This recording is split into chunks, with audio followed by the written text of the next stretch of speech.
Hello, welcome to the Daily Devotion. I'm Kathy Morris, pastor of the Dixon United Methodist Church. Our Bible reading for today is one of the Psalms of Lament. Laments are an expression of the sorrow and anguish that we feel. In the Psalms of Lament, we are able to offer the intense sorrow and pain that we experience, and we are offering those feelings into the heart of God. As we release our sorrow in these laments, we are then making room to receive the hope and the peace that comes from God. So let us listen as I read our psalm for today. It is Psalm 142, and I'm reading from the New Revised Standard Version. With my voice I cry to the Lord. With the voice of my supplication to the Lord, I pour out my complaint before him. I tell my trouble before him. When my spirit is faint, you know my way. In the path where I walk, they have hidden a trap for me. Look on my right hand and see.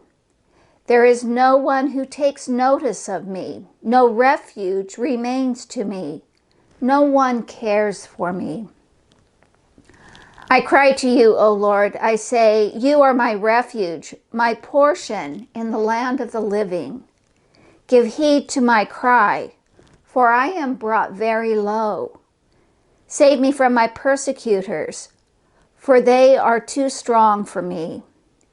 Bring me out of prison, so that I may give thanks to your name. The righteous will surround me, for you deal bountifully with me.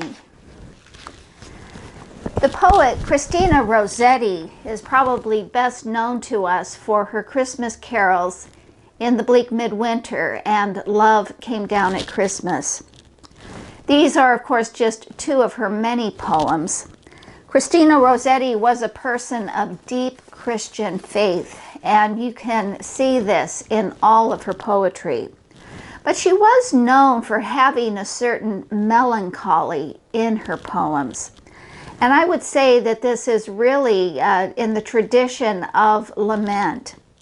She makes an offering of her sadness in the confidence that Christ will restore her. And here is one of her poems of lament. I have no wit, no words, no tears. My heart within me, like a stone, is numbed too much for hopes or fears. Look right, look left, I dwell alone. I lift mine eyes, but dimmed with grief, no everlasting hills I see. My life is in the falling leaf. O Jesus, quicken me.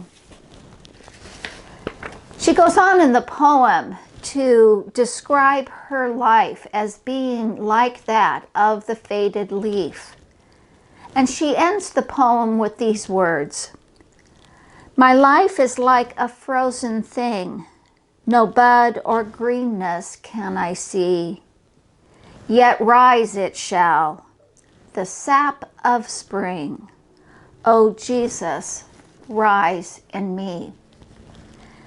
Jesus who is the sap of spring, rise in me. For your prayer time today, if you can, find a brown leaf, one of the leaves of fall that are definitely beginning to change color and fall to the ground. And then take that leaf and just hold it in your hand. Imagine that the leaf represents all of your sadness and worry at this time. And then also imagine that your hand is the hand of Christ, that your hand represents that life-giving love of Jesus. As the dry brown leaf rests in the hand of Jesus' love, see the greenness of new life coming.